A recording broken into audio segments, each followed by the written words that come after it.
So, I think that we can start also because we know that we start a bit with some delay, so we still have to close at the same time, so we have less time for talking and debating, actually. So, first of all, good morning everyone, and okay, yeah, so. Good morning, everyone, and welcome to our session, which is the future of social investment, investing in the future, securing equitable housing, social protection for, and a decent living standard for all. It's a very long title, but it's a kind of a commitment, actually, a commitment that answers directly the proposition of the Foundation Forum, where the social model is the key for European competitiveness, actually, and growth. And we have also heard now from the Commissioner, actually, and from the Executive Vice President, how basically the economic, the competitiveness and the social model should go hands in hand, actually, because the European social model could not be seen as a burden for competitiveness, and the social investment should be seen as a cost, but more as the productive factors, actually, as the essential ingredients that drives growth, secure decent living standard for the future, and especially unlock resources by investing in people, by having this people-centered approach where can prepare the workforce to be more secure, more skilled, and more healthy.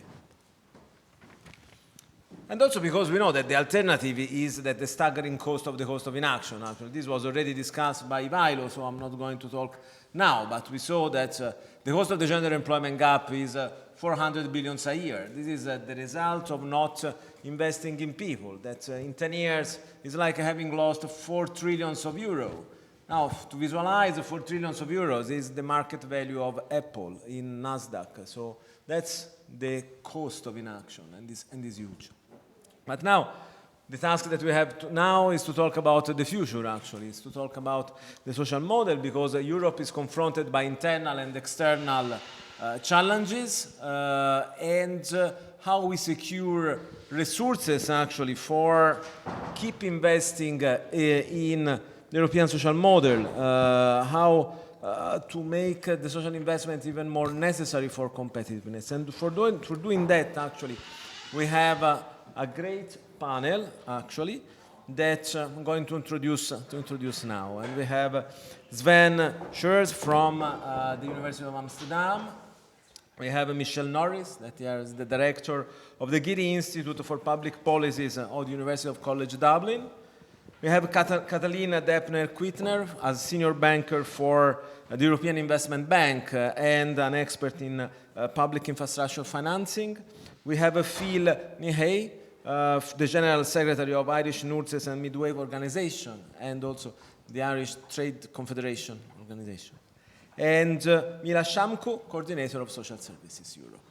So, with all of them, we will discuss for the next 40 minutes at this point, the future of social investment and how we can invest in people and make, actually, social investment to unlock resources.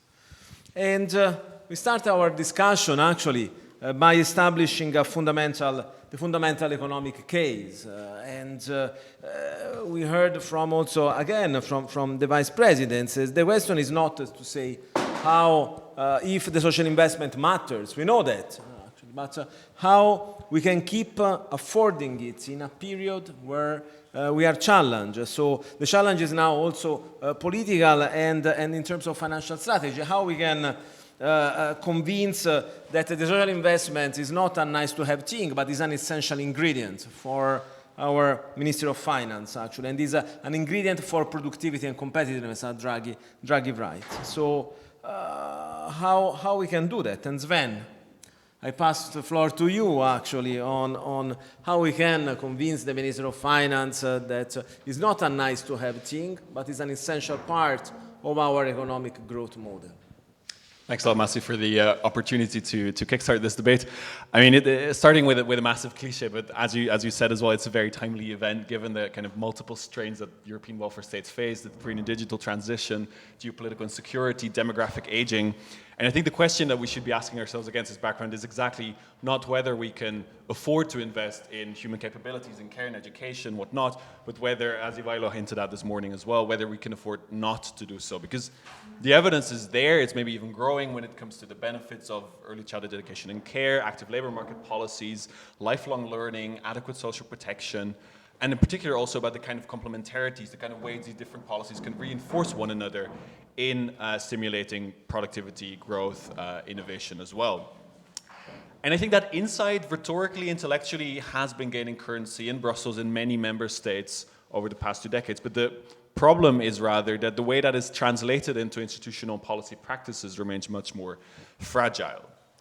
I would welcome the kind of shift that we've seen, for example, in the Draghi report that you mentioned as well, where social policy is no longer seen as a drag on competitiveness, but I think that's, in terms of framing, that's not enough. That's too defensive, the idea that we need to become competitive in order to sustain our social model. Rather, it's about seeing how social policy is part and parcel of that agenda to begin with. So it's not just a nice to have, it's a need to have.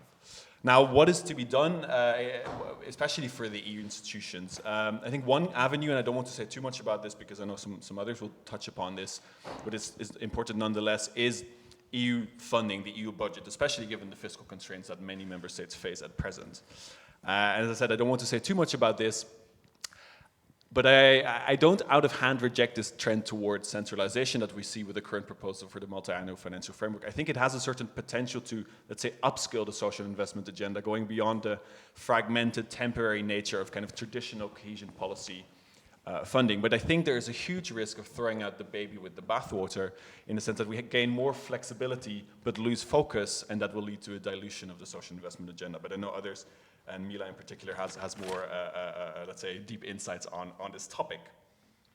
Second, in terms of governance, I think we've seen a number of initiatives in recent years, like the social convergence framework, like the revised fiscal rulebook, that in principle offer opportunities to anchor the social investment agenda more strongly. But those opportunities need to be leveraged, and I don't think we quite see that. For example, if you look at the most recent national medium-term fiscal and structural plans, especially those countries that opted for this extended fiscal adjustment path, I think there's only very limited systematic signs of a social investment orientation. So I think that's, in a way, a huge missed opportunity. So I think there is a lot of space to anchor this kind of monitoring and learning mechanisms much more strongly, both in EU level and domestic level policy architectures. And one thing that I think should finally happen is this launch of this long-promised knowledge hub and social investment gathering. I mean, both in terms of gathering data analysis, but also translating that into an effective political narrative. And I think for that to happen, it needs to be more than just a website that gathers some data. To conclude, I think the task kind of incumbent on us, whether it's in politics and academia and civil society, is really insisting on, working on making the productive side of the welfare state visible. So it's not just a kind of a matter of consumptive expenditures on housing, on care and education, but an investment in the human foundations of growth. And that requires both the EU and the member states, but I guess the EU in particular, to keep fueling this agenda financially, but also deepening it analytically, and also continuing to frame and reframe this not in terms of simplistic trade-offs or dichotomies between warfare and welfare, or competition and solidarity, which are not necessarily untrue, but they're just not very helpful in helping us think through the challenges that we're facing, and rather recognizing that if Europe wants to retain or regain both its competitiveness and its cohesion, that we don't see social investments just as a luxury for good times, but also as the kind of critical infrastructure for resilience in much more difficult times, such as the ones we're facing now. I think with that, I'll hand over. Thanks a lot. Hand over to Michelle. Yeah, thanks a lot, Sven, actually, for this, actually. And yes, I mean, it's not a luxury to have, but we know that the social investment infrastructure necessitates of solid foundations, actually. And one of these foundations and the essential point is basically to give people, if you want to invest in people, a place where to live, a place where to stay, actually. And we have the issues of housing. And as President von der Leyen said in the State of the Union, actually, housing is nowadays a social crisis. It's a social crisis because access to housing, to good quality housing, but in general to housing, is very challenging for many Europeans, actually. And the implications of these are huge because without housing, the transition to adulthood of our young people is blocked. And therefore, also, these are also implications for the demographic transition, but also a job vacancy is basically useless if a nurse or an engineer do not have as a house to stay close to their workplace, actually. So we turn now to Michelle Norris, who is a great expert actually on this. And Michelle, the problem of housing is everywhere. In the Western society, actually. So, you know that the EU has several initiatives, but what is the key barriers that to provide affordable housing to everyone, actually, and to address this problem that we struggle to sort it out? Thank you. You're absolutely right. There is a severe shortage of affordable housing in many parts of Europe. And from the point of view of competitiveness, the key issue is the shortage is particularly severe in the high growth cities that are driving our economic growth.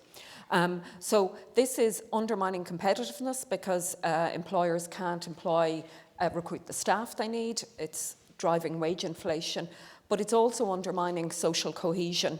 And it's particularly undermining the ability of young people to leave home and form independent households. The Irish journalist David Higgins has a great phrase for this. He calls it the milestone recession.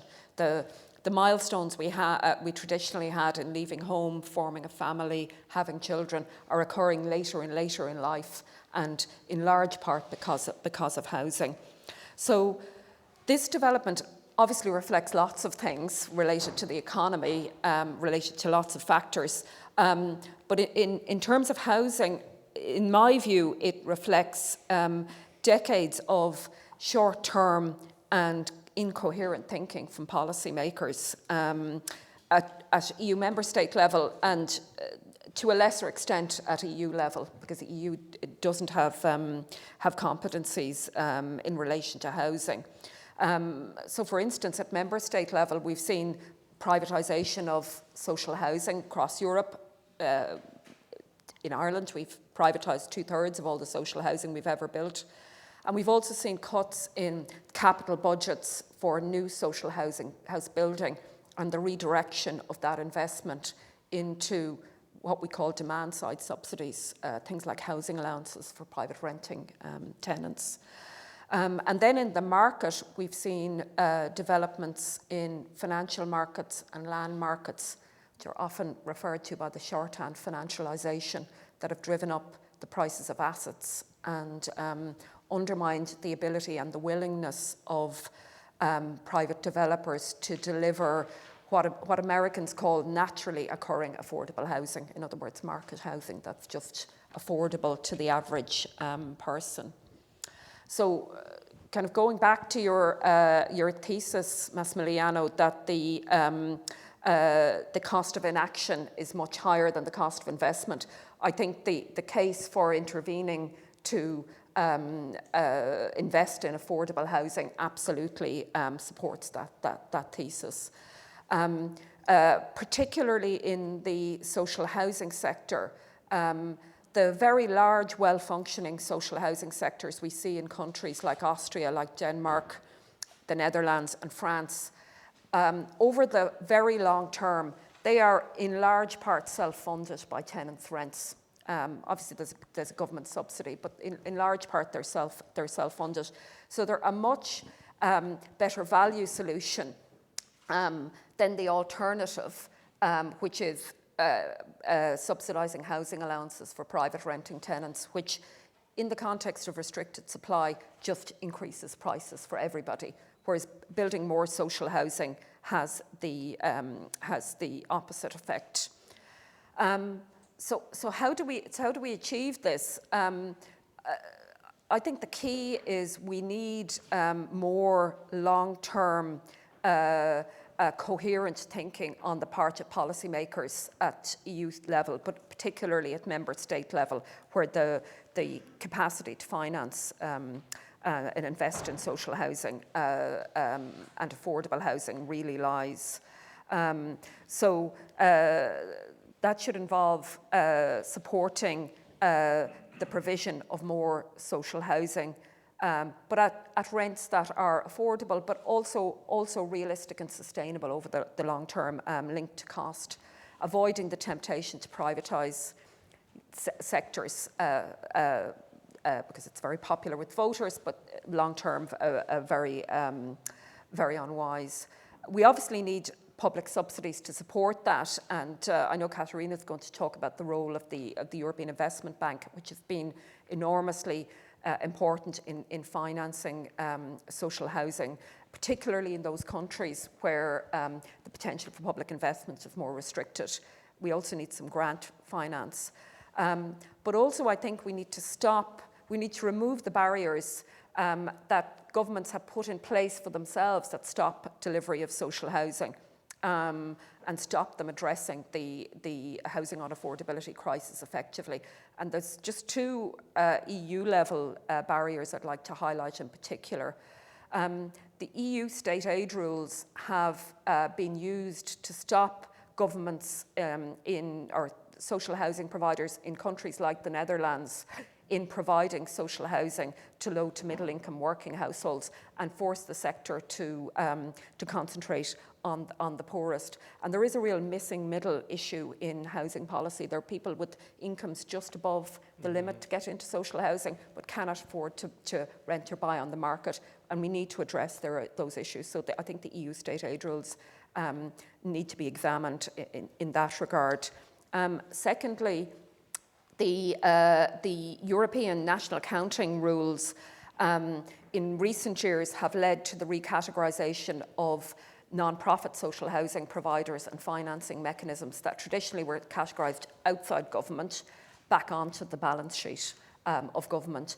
And in combination with the Stability and Growth Pact rules, that's really limiting the ability of governments that have very small social housing sectors and need to grow them to actually invest in social housing. So I think those two amendments would really increase the ability of governments to provide affordable housing for populations.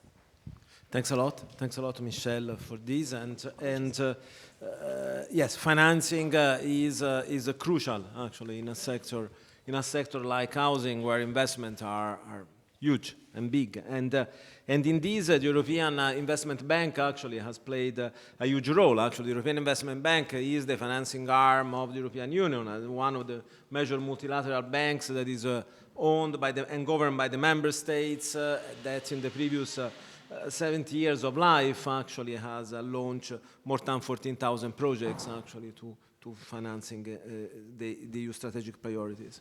And a lot has been done here in Ireland, actually. And Katalin, thanks again for joining us, actually. Could you please tell us, actually, what the European Investment Bank has done here in Ireland in order to address the issue of housing? Thank you very much for the introduction and the opportunity to speak with you and about this very important topic like the housing, which is definitely a part of the social infrastructure. It's an important part of the social infrastructure. Last year, the EIB financed 3.3 billion loan provided to this sector, which has approximately 20,000 new social and affordable housing units to build or completely refurbished. And we also provide significant aid to improve private homes with better energy efficiency measures. So, but obviously, housing has a long history in our book. If I just look at the last 5 years, it was 15.6 billion which was spent to this sector. And while the large member states like France, Germany, Spain, Italy naturally received the highest volume because the number of population obviously justifies it, Ireland came the sixth largest beneficiary. And this is thanks to the very successful cooperation we have built 10 years ago. with the various Irish housing partners to address the shortage of housing, notably in the social housing. And I just would like to highlight again that usually our most effective intervention come when we can partnership with a state-led initiative. And an example is the Ireland's reform, which following the 2030 amendment to the approved housing body regulation code. This strengthened the government, the management and the risk control across the AHB sector, and allowing this organization to move from a subsidy dependence to greater financial robustness, and allowing them to raise debt through the Housing Finance Agency, and as such get more financial sources to build houses, new houses. So address the supply side rather than just the demand side. And the Housing Finance Agency had a crucial role in this, I would say, the success of this cooperation.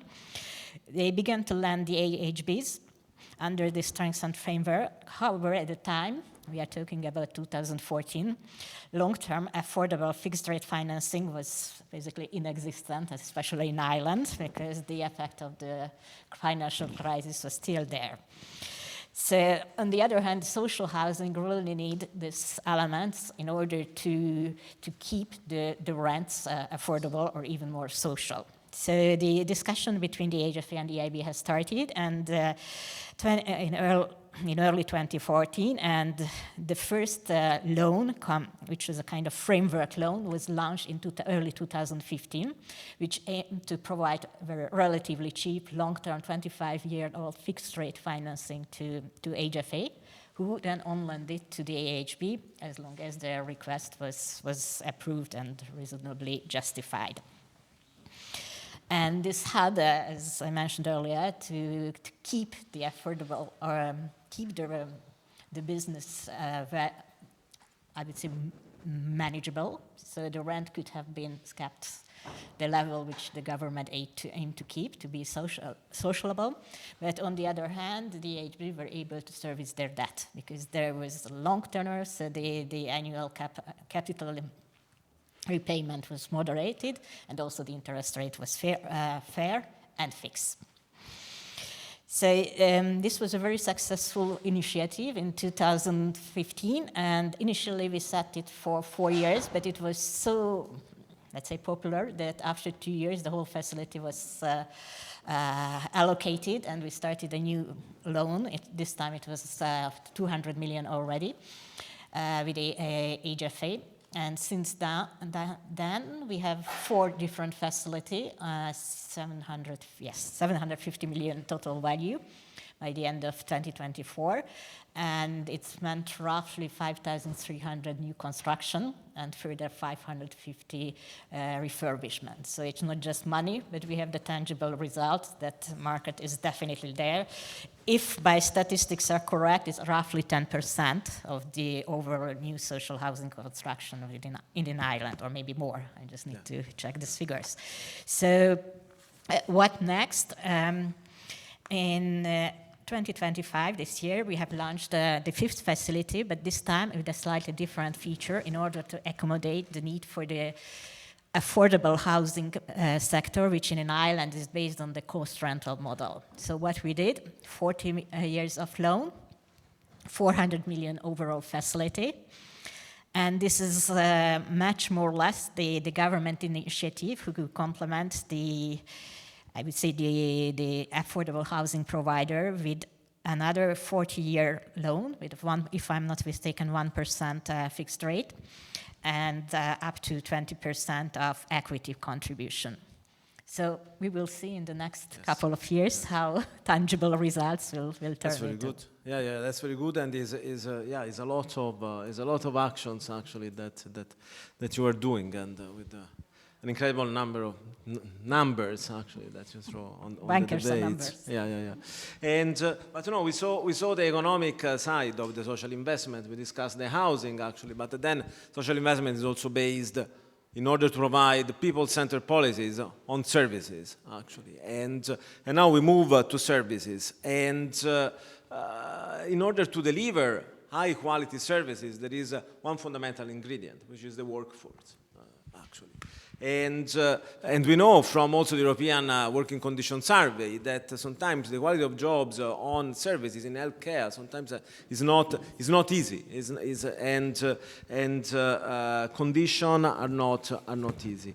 So, Phil, how we can in order to future-proof also the services, the provision of services, and how we can support and improve the working condition in the healthcare sector?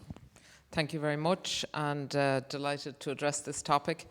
I'm just going to look at this from 4 points. Firstly, looking at workforce planning. Secondly, looking at health and safety. Then looking at housing. And finally, the role of trade unions. So in respect of workforce planning, there is a huge issue now in services that require human beings to deliver their services, such as healthcare, for example. And right across, not just the European Union, right across the globe, there is a shortage of this human capital. And the planning, we find, is years behind, decades behind. Because to train, for example, to educate somebody to work in human health, if you're a doctor or a nurse, you're talking about in a minimum of 5 years. So we should be planning the workforces 5 years out. We're not. In Ireland at the moment, we go on a yearly budgetary cycle. So depending on how much money is allocated to the health service, that is how many nurses, midwives, doctors you will educate and employ. At the moment, we're very lucky. We have 3 applicants for every place in our universities to study nursing and midwifery. We have a real shortage domestically.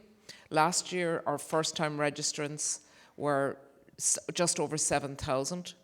3/4 were from non-EU countries, and our domestic and the UK make up the rest. But we are now completely dependent on non-EU workers in our professions.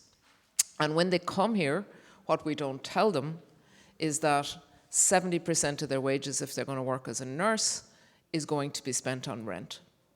So they come here, and the reason Ireland is attractive for a lot of migrant workers at the moment is because we have very good policies for family reunification. They can bring their families, they can educate their children, they view that as attractive, and what they don't know is they'll have no place to live. Or if they do, 70% of their wages will go on that. And the rental income in Ireland is extraordinary, and the inflation in rental income is extraordinary. So that's one aspect of it. So all of the policies and all of the good work that is happening in respect of investment is missing the critical point of the absolute out of control rental inflation. The second issue is that you do not have an option to work from home in some of these services. So you have to live proximal to your workplace. So for example, think about if you're on call. If you're in an ED tonight and you need the best person to give you that service, they have to be proximal if they're not on duty. So housing is interlinked with how we provide our services. We also must get to a point where we move further and further from the American model. You should have healthcare if you need it, not because you can afford it. And we are moving towards the American model in this country. We have very much a 2-tier healthcare system, whereas if I have private health insurance, I get access to consultant-led services just because I can afford it. It's the wrong model, it's contrary to the European model, and it is becoming increasingly obvious that if you do not and cannot afford private health insurance, you will wait for diagnostics, you will wait longer on waiting lists, and if you're elderly and you are a renter, you are very likely, if you become unwell and ill and unable to work, to become homeless. Those are the stats that keep us awake at night. And if you are now in your 50s, the stats show that we are the demographic that will not have healthcare, we will not have long-term care facilities that suit our needs, that allow us to live and to age well. Because the state in Ireland, we have outsourced to the private for-profit area 75% of all long-term care. It's just not sustainable. The issue of health and safety I want to briefly touch on, and I think this is going to be a really important part of the European Community's work. Employment is not any use if it's poor employment, if it's low wages, and if it's unhealthy and unsafe. And we now have a situation where we have huge incidences of violence and aggression against workers, particularly in the health service. Increasingly, it is becoming the norm that there are incidences of violence and aggressions against people who work in the health service, particularly if you're a migrant. And when you look at our partnership, our collective bargaining model, that Taoiseach spoke about it earlier, spoke about it in language that was, shall I say, more benevolent than I probably would speak about it.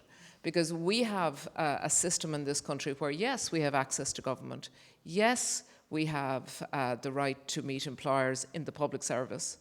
We do not have the right to collectively bargain in workplaces. And our workers do not have tax relief if they join trade unions. But if employers have employer organizations, they do have tax relief. So Daniel in his address also said, you know, the trade union density and trade unions are old-fashioned. There is a deliberate policy to ensure that trade unions don't have access to workers in workplaces. Workers do not have tax relief. It is not encouraged to be a member of a trade union. And therefore, our density is lower. And in the UK, that's a totally different ballgame when you think of all the legislation that has been introduced to prevent free collective bargaining.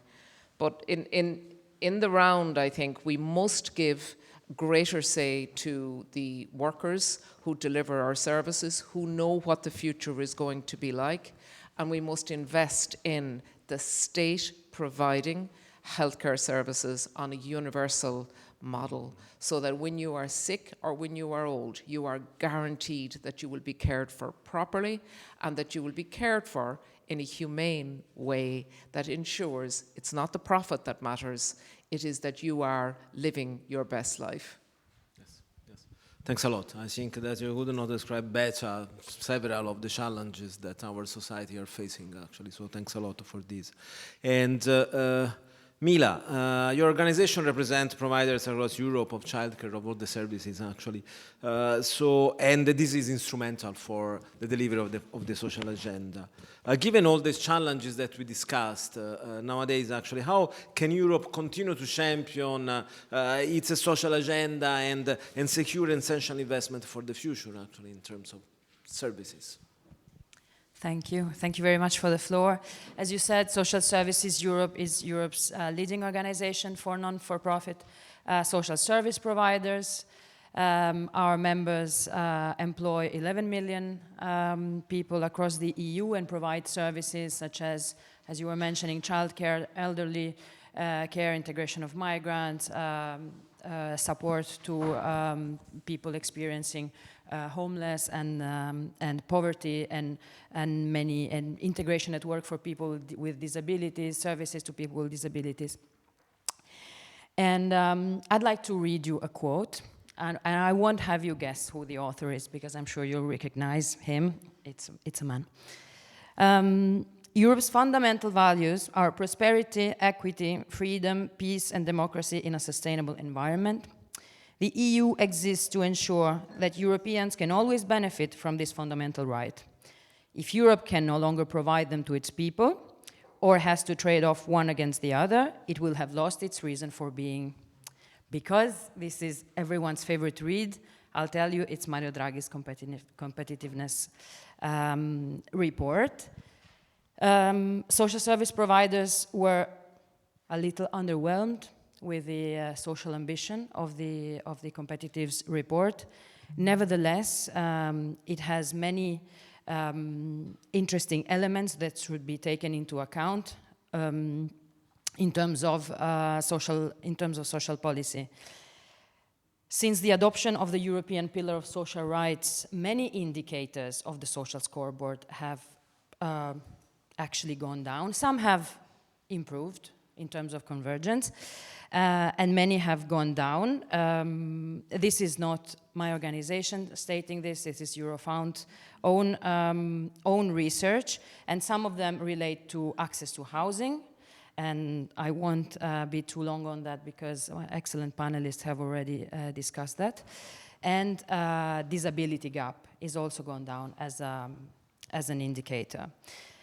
We were told, civil society in general in Europe was told when the European Pillar of Social Rights was proclaimed that there would be sufficient funding for achieving its goals. And I will bring one example to this. If the question is how can we ensure the future of social investments in this financial constraint, I'm afraid that it would be difficult to argue with math. If you look at the current proposal for the multi-annual financial framework that it's being discussed, of course it's just it's a proposal for now. We will see how that will go in the legislative process. The ESF Plus, which we were told would be the financial arm to make the European Pillar of Social Rights a reality, is not a standalone regulation anymore, as it used to be. It's spread across different funds. I appreciate what Sven said. We also think that there's margin for flexibility and how centralized management of the funds, as opposed to regional and local, can actually produce some innovation. But most of the social service providers are actually very much locally rooted, and it's yet again, in our opinion, a way to have local actors and local social service providers keep them away from where the funds are actually distributed, so to speak. What we also advocate for, we're not the only one, we signed a letter to the President of the European Commission and to many other high-level decision makers in Europe with other 52 organizations, is to bring back the earmarking that was there in the last ESF Plus regulation. There was earmarking specifically on material deprivation and on social inclusion. The response was that with greater flexibility, member state will have more opportunities to actually have more targeted, to conduct more targeted actions. We thought of earmarkings as guarantees, actually, and those are not there anymore. So I'm a little bit, I'm quite pessimistic with this. So I hope that in the next round I can leave you with a word of optimism. But I would be, in this current scenario, I would be very curious to see what the social scoreboard indicators will be in a few years. So we were told that the total envelope for the MFF is less, and social dimension is clearly taking a hit. There is competition with other sectors, and one of the most growing one is actually defense. So once again, I think it's hard to argue with math. I am not sure we're going in the right direction to secure the future of social investments in Europe. Thanks a lot, Mila. And what we will see in the next, in few years, in the indicators of the European Pillar of Social Rights, we're probably going to see, because we are going to investigate that. And yeah, I also read the report that you quoted, and with surprise at the housing indicators, we recorded an improvement. And in this, actually, then we can ask actually what then the indicators of the housing overburden really measure at European level, and we have a paper from Madrid that investigate alternatives way of indicating housing. Now, I'm conscious that we have 4 minutes, but I would like to give the floor for one question to the audience that would require a very quick answer, actually. Please. Yeah, and a very quick question for a very quick answer. Very quick question to Michelle primarily. And thank you so much for the panel, it was excellent. You mentioned social cohesion in relation to housing. Have you got any specific measures, and I take Phil's point on yours, specific measures in relation to how those two correlate? Thank you. I suppose I mentioned the issue of the milestone recession in terms of young people being unable to leave home, form families, etc. And I think the issue of intergenerational inequality is one of the key aspects of social cohesion that's being undermined by housing challenges. Phil also mentioned the issue of migration and the importance of migration to fill critical skills needs. And in my view, the shortage of housing is one of the factors that's leading to breakdown of social cohesion and concerns about housing. Because we need to understand, in a context of severe shortage, where people feel they're in competition with others for very limited resources, this undermines social cohesion. So I think on so many grounds, it's absolutely critical that we take action to address the needs of those most severely affected by the housing crisis. And I would include in that low-income people, obviously homeless people, but also young people. I was a member of a commission on housing set up by the Irish government, and we estimated that among young households, 2/3 now need help from government or increasingly parents to rent or buy a house on the market. So that's just enormous in Ireland, that is, I should mention.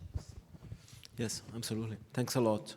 We're getting to the end, actually, of the session, and I'm very sorry because I would have loved, actually, to discuss with all of you for much longer, actually. So, while thanking you, actually, I'll ask you the last forward-looking takeaway that you could indicate, actually, and one of the most, according to you, a single important policy thing that for the next 5 years, actually, in order to consolidate and secure these the social investment as engine of economic growth and competitiveness.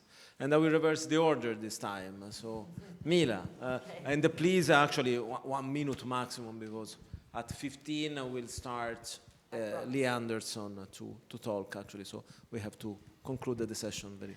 Thank you very much.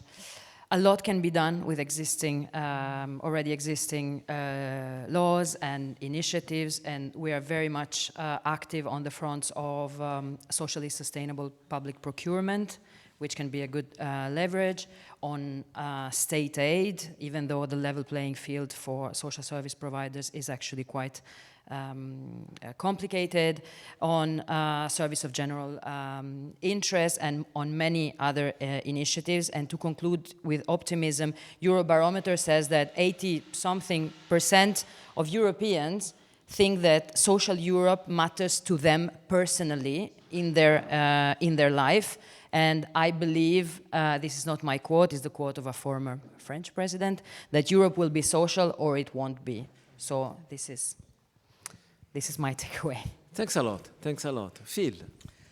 Thanks. I think we have to make sure we move away from the austerity mindset. I think here in Ireland we're simply still in that mindset. And I really like that idea of a social scoreboard. You know, exactly. If you live in a society, you must do more than exist. And to live, and to live long, and to live well, you must have a good job, B, your family have to have a place to live, and C, you have to have the right in having a say about how your day at work is organised through collective bargaining, through your trade unions. So I think the important point is that we are we are in competition. There is absolutely no doubt defence is going to be the big issue, but we have to, as trade unions, as civil actors, we have to keep the focus on the social pillar. It's imperative. Thanks a lot. Katalin. So for me, what is the biggest learning from our point of activity, that housing is still too often regarded as a profit-driven commercial activity and rather than a form of social investment comparable to other sectors. And for this reason, more tangible public involvement is essential to ensure the affordability and the long-term viability. And I just would like to reflect back a little bit in the history on the end 80s, early 90s, with other sectors, notably the utility privatization, has exactly the same issue. So investments were needed, but we had to make sure that the investors could potentially recover that cost and allow them some revenue. And in the meantime, customer services level will be maintained. And the solution was, I'm not so sure how many of you are familiar with this concept, the regulatory asset basis, which essentially provided the solution to fund giant slowback pay infrastructure without letting them overcharge the customers because the regulator controlled the cost. And on the other hand, it ensured them with predictable long-term revenue with strong operational incentives and customer protection. And that combo is still irresistible since the 90s, obviously with some kind of upgrades. And the question is that affordable housing could be built on this model or similar, because housing is like utilities, a long-life asset with stable cash flow and essential public value, which potentially make highly compatible with this RAP model. Thanks a lot. Thanks a lot. Yes, and housing is probably the most important investment for many families that then will pay for the entire life. Michelle. The issue I would like to highlight is just the importance of intervening on the supply side of housing. So we need to increase the supply of housing in countries where the population is increasing, like Ireland, or in cities where the population is increasing, which is the pattern in the rest of Europe, rather than national increase. So to do this, we need to remove some of the barriers that stop us increasing supply where we need it. Some of them are regulatory, in my view, related to the land use planning system, for instance. But some of them are just related to the way in which governments have used the investment that's continuing in housing. And I mentioned the move from government intervention, government investment for supply, moving to government intervention to subsidise demand. So that's something we should certainly look at. One issue I didn't mention in my talk is how critical land is to this. Now, this may seem obvious statement. You need to build houses on land. But in the past, after World War II, many governments in Europe intervened very radically in land markets to ensure there was affordable land available for social housing, but also for private builders. And the countries that have been most successful in addressing the shortage of housing supply are still much more active in land. So we talk about the Vienna model here. Vienna's been very successful, and we forget it's in large part because they have a city land banker that assembles land for housing. Thanks a lot. Thanks a lot. Sven, you started. Anytime. And now you close. You have 30 seconds. Right. So at the beginning, you asked how we convince politicians and officials of this agenda, and I didn't quite answer that. I think in part, as I said, it's analytical. It's about micro level, macro level evaluations, not just of single policies, but also about their intersections, like healthcare and housing, as Phil into that. But I mean, data doesn't speak for itself. I think we also really need to work, as I said, in politics and academia and civil society on crafting that persuasive narrative. And I also very much welcome that it's kind of undergirded by this sustained engagement from civil society, from organizations like Mila's and Phil's, from unions and NGOs, to make sure that the kind of pressure for a social investment agenda stays there, both at the member state level and at the European level. Thanks a lot. Thanks a lot to everyone, and I invite a round of applause for our speakers that had the challenge of finishing this in very little time. Thanks a lot.